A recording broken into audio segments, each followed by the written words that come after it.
De acuerdo al nuevo régimen jurídico que tenía Francia, el rey ya no iba a tomar las decisiones por sí mismo y con sus consejeros, con su corte, con sus ministros, sino iba a existir junto al rey una especie de parlamento o congreso que se llamaba la Asamblea Legislativa. Esta asamblea legislativa iba a ser electa por el voto de todos los franceses. Sin embargo, la revolución todavía tenía un carácter burgués, por cuanto no todos los franceses en realidad votaban, sino el sufragio estaba restringido a aquellos que tuvieran una cierta capacidad económica. De tal manera que la composición de la legislativa va a ser una composición donde va a dominar la burguesía y en algunos sectores la pequeña burguesía. En la Asamblea Legislativa se produjo la alienación que va a ser característica de la revolución de unos grupos sentados a la derecha, los más conservadores, y otros grupos sentados a la izquierda. En el caso concreto de la Asamblea Legislativa, los fuldenses se habían ubicado para el lado de la derecha y los girondinos y los jacobinos estaban en el sector de la izquierda. De forma similar al sistema inglés, donde por un lado está el rey y por otro lado está el gobierno, que es una formación que se hace con representantes del Parlamento, entonces hay un primer ministro y un gabinete de ministros. Bueno, de esta misma manera, en Francia, también el rey iba a formar un gobierno de miembros de la Asamblea Legislativa. Y aquí Luis XVI formó diferentes gabinetes, formó un gabinete con los fuldenses, que eran los monárquicos constitucionales más afines a Luis XVI, pero también formó un gabinete con los girondinos, que eran el sector revolucionario. Aquí hubo una actitud de Luis XVI de tener un gabinete girondino, pero luego despedirlo, bueno, una serie de actitudes del rey.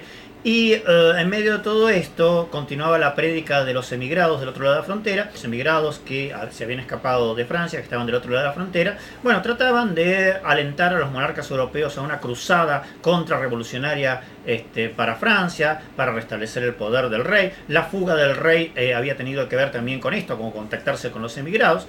Y al principio los monarcas europeos estaban muy ocupados en otras disputas imperialistas, concretamente estaban repartiendo Polonia, pero luego que arreglaron sus diferencias imperialistas con Polonia y con Turquía, empezaron a prestar más atención a lo que pasaba en Francia y empezaron a prestarle más atención a la prédica de los emigrados. En esto jugaba un papel muy importante María Antonieta con sus cartas dirigidas a su hermano, que era emperador de Austria, y a uno de sus amantes, también para incitar a los ejércitos extranjeros a invadir Francia, a terminar con esta experiencia que tanto María Antonieta como Luis XVI consideraban algo absolutamente ridículo. Para ellos, esto de que Francia tuviera una constitución era un absurdo y algo que inevitablemente iba a terminar con el tiempo.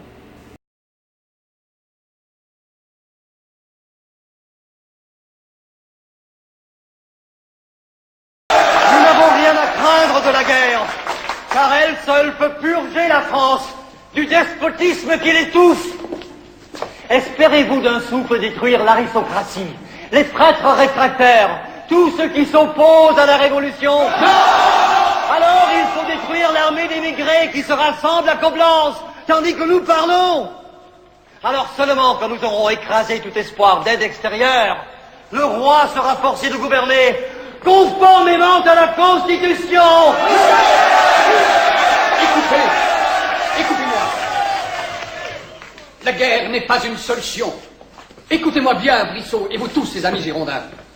Affirmer à cette tribune qu'il faut déclarer la guerre est intolérable. Toute guerre offensive est par nature contre-révolutionnaire. Avez-vous donc si peu de confiance dans la cause révolutionnaire? Il ne suffit pas qu'un peuple entre à main armée chez un autre peuple pour lui faire adopter ses lois et sa constitution. Les peuples de toute l'Europe nous attendent. Personne n'aime les missionnaires armés.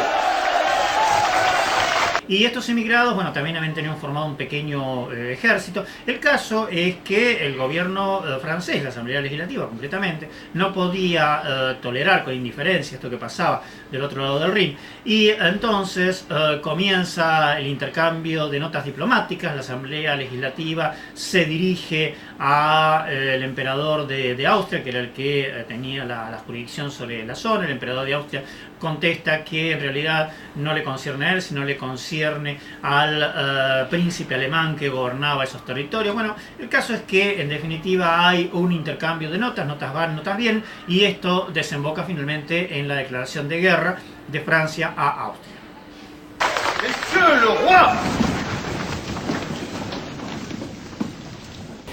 En la guerra había intereses opuestos. Lógicamente, tanto el rey como la corte propiciaban la guerra porque pensaban que la derrota de las fuerzas francesas y la invasión extranjera iba a redundar en su beneficio, es decir, se iba a restablecer los poderes absolutos de Luis XVI. Sin embargo, es un poquito más complicado. ¿Por qué razón los girondinos, uno de los sectores revolucionarios, apoyó la guerra? Bueno, parece ser que los girondinos consideraban que la guerra iba a alentar una especie de entusiasmo patriótico y eso iba a afianzar la revolución. La verdad es que se equivocaron y bastante mal. Por el contrario, la guerra tuvo voces críticas, entre ellas la de un por entonces muy joven diputado que había sido abogado, Maximiliano Robespierre. Robespierre va a ser conocido en la historia como con el apodo de El Incorruptible, un apodo bastante interesante, ya que contrastaba con la corrupción de otros diputados de la burguesía que habían recibido favores, se les habían pagado las deudas por parte de la corona. En cambio, siempre Robespierre se lo vio con su atuendo tradicional. A la Asamblée nationale, la guerre.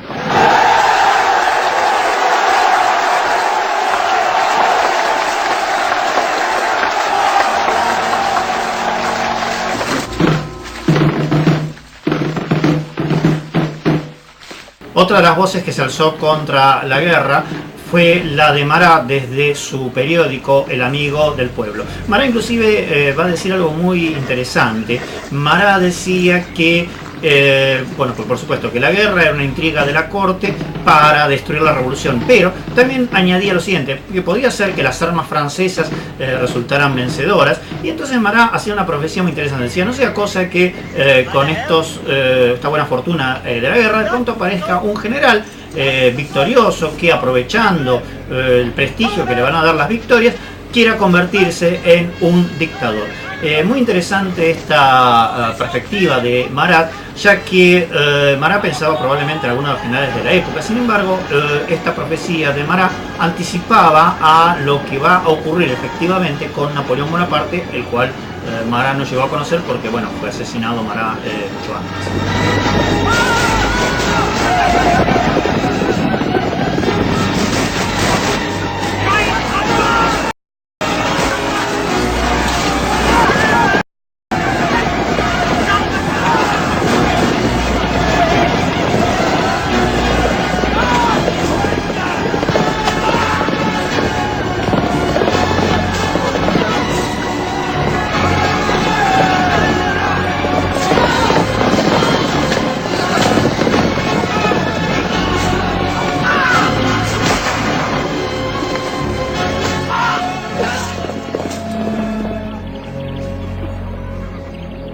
Das ist deine erste Lehre.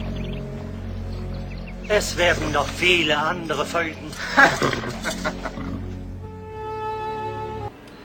La guerra empezó muy mal para Francia, los descalabros militares se sucedieron, se sospechaba de los generales del antiguo régimen que o bien eran incompetentes o bien dejaban avanzar al enemigo en abierta complicidad.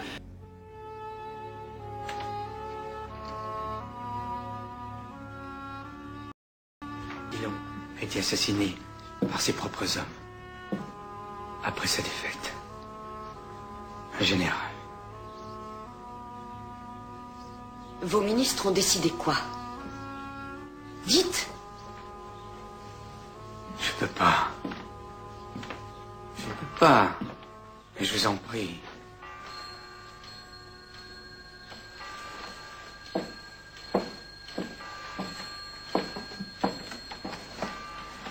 Nos ennemis sont à l'intérieur de la France. Nos amis à l'extérieur. J'écris à mon neveu, l'empereur François. Quelles décisions ont été prises au Conseil? Vous devez me le dire.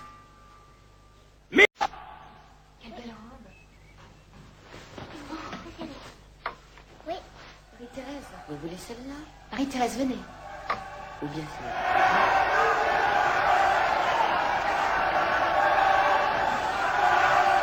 Échec et mat.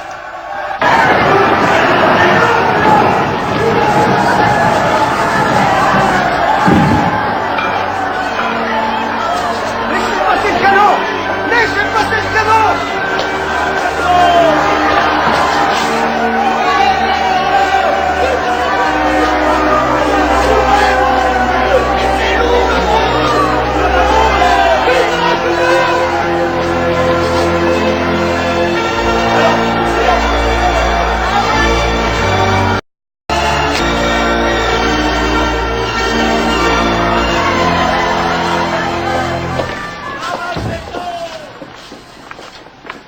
Que puis-je faire pour vous, braves gens? Nous voulons parler au roi! Je vais voir s'il peut vous recevoir. C'est ça, va lui demander, mais à genoux.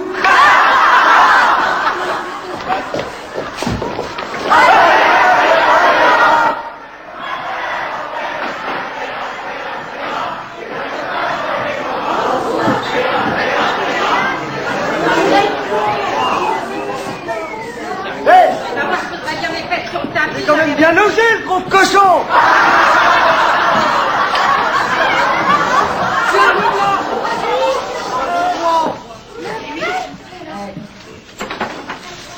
Que puis-je pour vous, messieurs? La nation vous paie 24 millions par an pour nous écouter. Mais je... Vous l'avez trompé, vous nous trompez encore. Mais prenez garde, parce que le peuple en a assez d'être votre jouet. Alors il vous somme de retirer votre veto. Je ferai ce que...